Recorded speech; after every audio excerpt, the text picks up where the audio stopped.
Hello and welcome to smart learning. আজকের গুরুত্বপূর্ণ news, editorial এবং কারেন্ট অ্যাফেয়ার্স ডিসকাশনে সকলকে স্বাগত। প্রথমেই আমরা অর্থনীতি থেকে একটা গুরুত্বপূর্ণ নিউজ দেখব। বৈষম্যের সুরাহা নেই, দ্রুততম বৃদ্ধিতেও কাজই চ্যালেঞ্জ। তো আমরা জানি ডিসক্রিমিনেশন, বৈষম্য, এটা কিন্তু আমাদের ভারতীয় অর্থনীতিতে বর্তমান সময়ের জন্য একটা চ্যালেঞ্জ। সেটাই এখানে বলতে চাওয়া হয়েছে যে ৫১ জন অর্থনীতিবিদ এবং রাষ্ট্রনীতি বিশেষজ্ঞের ৪৩ জন বলছেন বৈষম্য কমার সম্ভাবনা ক্ষীণ। অর্থাৎ বর্তমান যে সরকারি পলিসিগুলো রয়েছে তার মাধ্যমে বৈষম্য কমবে এমনটা কিন্তু নিশ্চিত করে বলা যাচ্ছে না, বা তার সম্ভাবনা কিন্তু খুবই কম। ২১ জন বৈষম্য না কমার ব্যাপারে একদম নিশ্চিত, বৈষম্য কমবে আশাবাদী মাত্র ৬ জন, ২ জন নিশ্চিত। তো এখান থেকেই স্পষ্ট যে অধিকাংশ অর্থনীতিবিদ, অধিকাংশ বিশেষজ্ঞ তারা মনে করছেন বৈষম্য কিন্তু কমবে না। এবং ৩৯ জন মনে করছেন আগামী ৫ বছরে মোদী সরকারের সামনে বৃহত্তম চ্যালেঞ্জ হচ্ছে বেকারত্ব কমানো। তো এটা আমরা জানি যে বিগত ৪৫ বছরে বর্তমান সময় কিন্তু বেকারত্বের হার সবথেকে বেশি। তো সেই বিষয়টাও এখানে একটা বড় চ্যালেঞ্জ। অর্থাৎ আমাদের অনেক সময় এই অর্থনীতি বিষয়ক বিভিন্ন লেখা লিখতে দেওয়া হয়, তো সেখানে বর্তমান ভারতের যে সমস্যাগুলো, এখানে অর্থনীতির স্পেসিফিক সমস্যাগুলো তুলে ধরা হয়েছে। তো এখান থেকে আমরা কিন্তু এটা লিখতে পারি। তো বেকারত্ব কিন্তু 7%। মে মাসের CMIE এর যে সমীক্ষা সেখানে দেখা যাচ্ছে, যেটা কিন্তু অতিমারির আগের চেয়েও অনেকটা বেশি। এবং মানুষের হাতে রোজগার পৌঁছে দিতে না পারার জন্য বৈষম্য বৃদ্ধির কিন্তু অন্যতম একটা কারণ। ভোটের আগে আগামী ৫ বছর ৮১ কোটি মানুষকে নিখরচায় রেশন দেওয়ার কথা ঘোষণা করেছে কেন্দ্র। এটি আলাদা বৈষম্য বেকারত্ব সম্পর্কে মোদী সরকারের নীরব স্বীকারোক্তি। তো এখান থেকে একটা স্পষ্ট ধারণা পাওয়া যাচ্ছে, এরকম লেখক বলছেন। তো এখান থেকে এই সমস্ত তথ্যগুলো আমরা ব্যবহার করব এবং এই যে সমস্যাগুলোর কথা বলা হয়েছে অর্থনীতিবিদরা বলেছেন, এটাকে কিন্তু আমরা বিভিন্ন লেখাতে ব্যবহার করতে পারি। নেক্সট দেখব, এখানে একটা খুব গুরুত্বপূর্ণ নিউজ রয়েছে। ভূমধ্যসাগরে ব্রোঞ্জ যুগের জাহাজ, নয়া ইতিহাস। তো ভূমধ্যসাগরে একটা ব্রোঞ্জ যুগের জাহাজ পাওয়া গেছে ইসরায়েলের উপকূল বরাবর। ন্যাচারাল গ্যাস কোম্পানি এনার্জিয়ান এটা কয়েকশো কন্টেনারের হদিশ পাচ্ছে জাহাজের মধ্যে, এবং এটা ব্রোঞ্জ যুগের একটা জাহাজ। এবং মনে করা হচ্ছে যে ওই জাহাজ ব্রোঞ্জ যুগের শেষ দিককার হয় ঝড়ের কবলে, না হয় জলদস্যুদের হামলায় সেটা ডুবে গেছিল। তো আমরা জানি ব্রোঞ্জ যুগে সেই চ্যালকোলিথিক পিরিয়ডে সিন্ধু সভ্যতার সময়তে লোথাল বন্দর ছিল। তো সেখানে আন্তর্জাতিক বাণিজ্য যে হতো তার নিদর্শন আমরা আগে পেয়েছি, আমরা জানি। তো এখানে কিন্তু একটা পুরোপুরি পরিষ্কার একটা নিদর্শন পাওয়া গেল। এত পুরাতন জাহাজ কিন্তু চট করে পাওয়া যায় না। এটা দীর্ঘ দীর্ঘ সময়, কয়েক হাজার বছরের পুরাতন একটা জাহাজ পাওয়া যাচ্ছে। তো অত্যন্ত দক্ষতার সাথে কার্গো ভেসেলগুলো তৈরি করা, তেল, ওয়াইন, কৃষিপণ্য পরিবহনের জন্য তৈরি করা হয়েছিল। এবং এই জাহাজ সামুদ্রিক বাণিজ্যে প্রতিবেশী দেশগুলোর সাথে সেতুবন্ধনের গুরুত্বপূর্ণ একটা প্রমাণ। আইএর মেরিন ইউনিট প্রধান বলছেন, এতদিন পর্যন্ত অধিকাংশেরই ধারণা ছিল এই সময়ে এক বন্দর থেকে অন্য বন্দরে জাহাজ চলতো কোনো ঝুঁকি না নিয়ে তটরেখা ঘেঁষে, যাতে জাহাজ ডাঙা থেকে দৃশ্যগোচর হয়। কিন্তু ব্রোঞ্জ যুগে জাহাজ দেখিয়ে দিল সমুদ্রে বাণিজ্যিক পরিবহন হতো তট থেকে অনেক দূরে, পড়ে থাকা মানুষের দৃশ্যপথের বাইরে। তো এরকমভাবেই ইতিহাস উদ্ঘাটিত হয় সময় সময়। তো এখানেও সেটা হয়েছে। এটা একটা গুরুত্বপূর্ণ নিউজ। নেক্সট, বাজেটে আয়কর কমানো সওয়াল শিল্পের।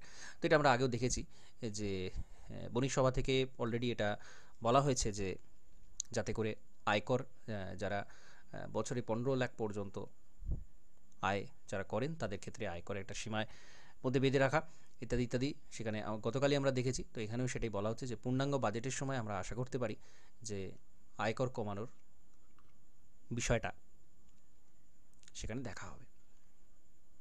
ফিকির প্রেসিডেন্ট শুভ্রকান্ত পান্ডা। তো ফিকির প্রেসিডেন্ট এমসিকিউ জিজ্ঞাসা করা হতে পারে, কারেন্ট অ্যাফেয়ার্স এটা গুরুত্বপূর্ণ অংশ। মূলধনী খরচ বৃদ্ধি, উদ্ভাবন, গবেষণা, উন্নয়নের অগ্রাধিকার, কর সরলীকরণ, চাহিদার জোর, পরিকাঠামো উন্নয়ন, খাদ্যপণ্যের মূল্যবৃদ্ধিতে লাগাম, ছোট শিল্পের পাশে দাঁড়ানো, এগুলো কিন্তু প্রয়োজন রয়েছে। তো আগামী সময় এটা আমরা দেখব ফুল বাজেট যখন আসবে এই সম্পর্কে কী ডেভেলপমেন্ট হয়। এখানে খুব গুরুত্বপূর্ণ একটা এডিটোরিয়াল রয়েছে।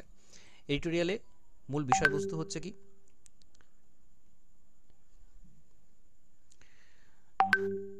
জল,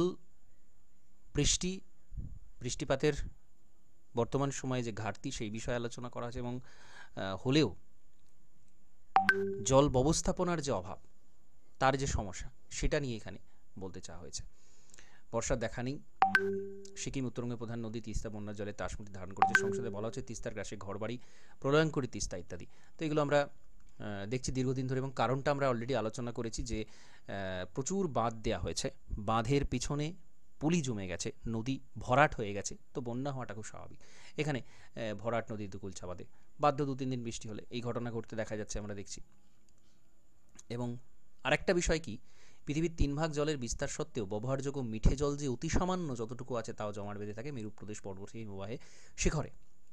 তো 97%ই হচ্ছে লবণাক্ত জল, বাকি 3%-এর মধ্যে প্রায় 2.67% মতো হিমবাহে সঞ্চিত রয়েছে, যেটা আমরা ব্যবহার করতে পারি না। মাটির নিচে মাত্র সামথিং পয়েন্ট সামথিং পার্সেন্ট জল কিন্তু মাটির নিচে রয়েছে, তো সেটা কি আমরা ব্যবহার করছি ভৌমজলকে, কিন্তু সেই ভৌমজলেরও যথেষ্ট পরিমাণ রিচার্জ হয় না। বৃষ্টিপাতের পরিমাণ কমে গেলে এবং শহরাঞ্চলে যেহেতু কংক্রিট রয়েছে তার কিন্তু রিচার্জটা হয় না। তো এটা একটা দিক। আর কি হচ্ছে, বর্তমান সময়ে শহরে বৃষ্টি এবং কিছুটা অবাঞ্ছিত অতিথি, সেখানে বৃষ্টি হলেই কিন্তু কিছু সময়ের মধ্যে জল সঞ্চিত হয়ে যায়। এটা এটা একটা জ্বলন্ত সমস্যা। 2-3 ঘন্টা শহরে মোটামুটি স্বাভাবিক বৃষ্টি পড়লেও জল জমা বর্তমানে শুরু হয়ে যাচ্ছে। তো এবং এখানে একটা খুব গুরুত্বপূর্ণ টার্ম ব্যবহার করা হয়েছে, সেটা হচ্ছে আরবান ফ্লাড। আরবান ফ্লাড কেন বলা হচ্ছে, এটা আমরা দেখেছি গত কয়েক বছরের মধ্যে চেন্নাই, মুম্বাই, দিল্লি, কলকাতার মতো শহরগুলোতে, বড় বড় শহরগুলোতে, মেট্রো শহরগুলোতে সেখানে কিন্তু বন্যা দেখা যাচ্ছে। তো এটা কিন্তু খুবই একটা সমস্যার বিষয়, এবং এটাকেই বলা হচ্ছে আরবান ফ্লাড। আরবান এরিয়ার যে সমস্যা সেইগুলো থেকে, সেখান থেকে কিন্তু এটা উদ্ভূত হয়েছে।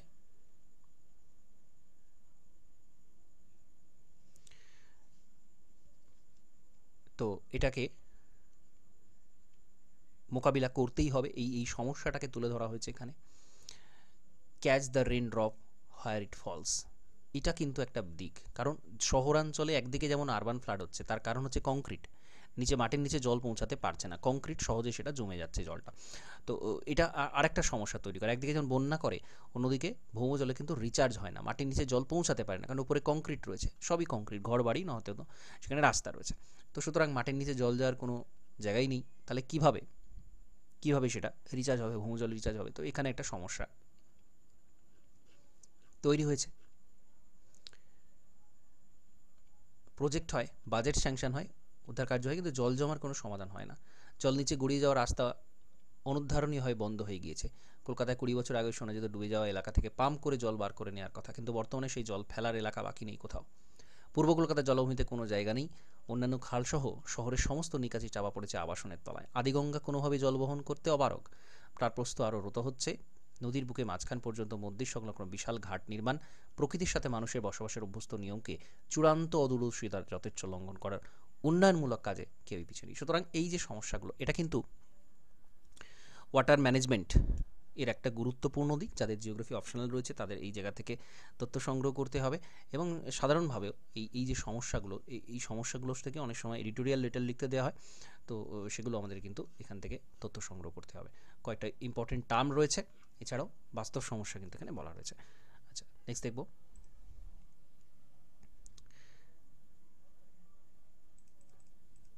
আজকের কারেন্ট অ্যাফেয়ার্সগুলো দেখে নেব।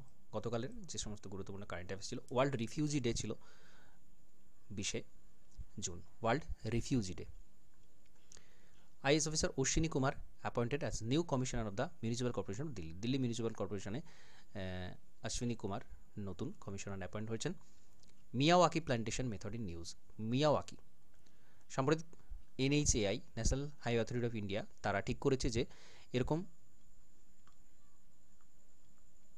রাস্তার পাশে মিয়াওয়াকি প্ল্যান্টেশন করা হবে। Miyawaki method unique Japanese approach to ecological restoration and afforestation development. তো মিয়াওয়াকি প্ল্যান্টেশন হচ্ছে একটা মেথড, একটা পদ্ধতি, যে পদ্ধতিতে গাছ বসানো হয়, একটা Japanese method. With this method dense native and biodiverse forest grow 10 times faster and the plantation act as a sound and dust barrier. তো অনেকগুলো সুবিধা রয়েছে, দ্রুত এটা বৃদ্ধিপ্রাপ্ত হয়, 10 টাইম ফাস্টার বৃদ্ধিপ্রাপ্ত হয়, নেটিভ প্ল্যান্ট লাগানো হয়, বাইরের কোনো গাছ নয়, ডেন্স ঘন গাছ লাগানো হয়, এবং এটা কি করে, সাউন্ড এবং ডাস্ট ব্যারিয়ার হিসেবে কাজ করে। এখানে রাস্তার মধ্যে উদ্ভূত যে সমস্ত শব্দ দূষণটা বেশি দূর যেতে দেয় না, এবং তার সাথে সাথে ডাস্ট, যে সমস্ত ধুলোবালি, তার ব্যারিয়ার হিসেবে এটা কাজ করে। এটা গুরুত্বপূর্ণ দিক।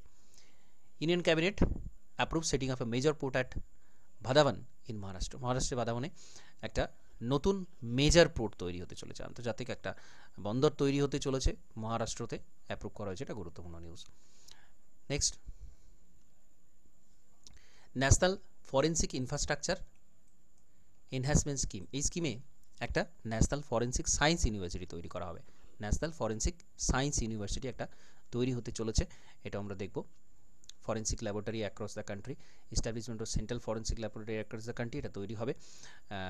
Strengthening the existing infrastructure Delhi campus, Delhi ক্যাম্পাসে যে স্ট্রেংথ রয়েছে সেখানে সিট সংখ্যা আরও বাড়ানো ইত্যাদি সমস্ত বিষয় বলা হয়েছে, এটা গুরুত্বপূর্ণ বিষয়। Cabinet approve viability gap funding for implementation of offshore wind energy project. তো উপকূল অঞ্চলে বায়ু শক্তি সেটা নতুনভাবে আরও করার জন্য ভায়াবিলিটি গ্যাপ ফান্ডিং করা হচ্ছে, তো যেটা ন্যাশনাল অফশোর উইন্ড এনার্জি পলিসির একটা অংশ। এই যে স্কিম রয়েছে এই স্কিমের একটা অঙ্গ।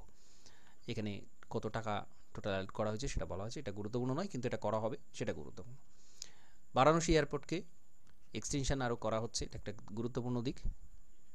এমএসপি বাড়ানো হচ্ছে 14টা খরিফ ফসলের জন্য, 2024-25-এর জন্য 14টা খরিফ ফসলের জন্য এমএসপি বাড়ানো হচ্ছে।